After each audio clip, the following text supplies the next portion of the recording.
Director and writer Sanjeev Srinivas ഉള്ള music Vishnu Vijay, പ്രധാന നായകൻ ബേസിൽ ജോസഫ്. മിനിമം ഗ്യാരണ്ടി അല്ല, ഫുൾ ഗ്യാരണ്ടി. അങ്ങനെ പ്രാവിൻകൂടി ശാപം എന്ന് പറഞ്ഞ സിനിമ കണ്ടുവന്നിരിക്കുകയാണ്. ബേസിലൊക്കെ എന്ത് പെർഫോമൻസ് എന്നറിയാമോ? ഇതിലുള്ള പ്രധാന കഥാപാത്രം ഒന്ന് പറയാം. ഫസ്റ്റ് തന്നെ ബേസിൽ, പുള്ളിയുള്ളതുകൊണ്ടാണ് ഞാൻ ഈ സിനിമ കാണാൻ പോയത്.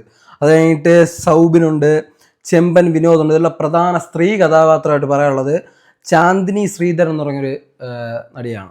സൂപ്പറായിട്ട് അഭിനയിച്ചിട്ടുണ്ട്. ഇതിലുള്ള ആരും മോശമില്ല. ഇതിലുള്ള എല്ലാവരും അന്യായ പെർഫോമൻസാണ്. ഇതിലുള്ള സ്റ്റാർട്ടിങ് ഒരു 5 മിനിറ്റ് എനിക്ക് ഇത്രത്തോളം പടം കിടിലാവുമെന്ന് ഞാൻ വിചാരിച്ചില്ല. ഇതിൽ ബേസിൽ വന്ന് ഇറങ്ങണോട്ട് സിനിമയോഗ്രാഫ് ഒരിടവും താഴണില്ല. എല്ലാം ഇങ്ങനെ കയറിപ്പോണം. ഈ പടത്തിന് ഒരു അന്യായ റിപ്പീറ്റ് വാല്യൂ ഉണ്ട്. ബേസിൻ്റെ പല സീൻസും വീണ്ടും വീണ്ടും നമുക്ക് കാണാൻ തോന്നും. ഇതിൽ സൗബിൻ ഷാപ്പിലുള്ള ഒരാളായിട്ടാണ്. പുള്ളി പഴയ ഒരു മജീഷ്യനാണ്. സിനിമ കാണുമ്പോൾ നമുക്ക് മനസ്സിലാവും. ഇതിലെന്ത് പറയുന്നത് ചിലപ്പോൾ സ്പോയിലർ ആവും. എന്നാലും ഇതിലൊരു ബൈക്കിൽ ബേസിൽ പോകുന്ന ഒരു സീനുണ്ട്, ചിരിച്ചും മരിക്കുക. അത് കഴിഞ്ഞിട്ട് സ്കൂൾ ബസ് വെച്ചൊരു ചേസിങ് സീനുണ്ട്. ഇതൊക്കെ അത്യാവശ്യം ത്രില്ലിംഗ് ആയിട്ട് നമുക്ക് വീണ്ടും വീണ്ടും കാണാൻ തോന്നും.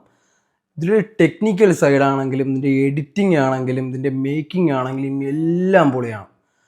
എനിക്ക് തോന്നുന്നു ബേസിലായിരിക്കും 2025 മലയാള സിനിമയിൽ ഫസ്റ്റ് സൂപ്പർ ഹിറ്റ് അടിക്കാൻ പോകും.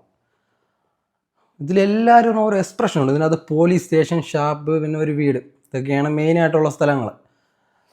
ഇവിടെയൊക്കെ വെച്ചുള്ള സീൻസ് എല്ലാം അന്യായമാണ്. ക്ലൈമാക്സൊക്കെ നമ്മൾ പ്രതീക്ഷിക്കാത്ത പല കാര്യങ്ങളും നമ്മളൊന്നും പ്രതീക്ഷിക്കില്ല. കാരണം നമുക്ക് അടുത്ത് ചിന്തിക്കേണ്ട സമയമില്ല. പടം അങ്ങനെയാണ് പോണത്. അമ്മാതിരി ഫാസ്റ്റിലാണ് പോണത്. അത്രയും അടിപൊളിയായിട്ടാണ് പോണത്. നല്ലൊരു റിപ്പീറ്റ് വാല്യൂ ഉള്ള അനിയോണ് ഒന്നും പറയാനില്ല. നിങ്ങൾ തിയേറ്ററിൽ പോയി തന്നെ കാണും. Okay, bye bye.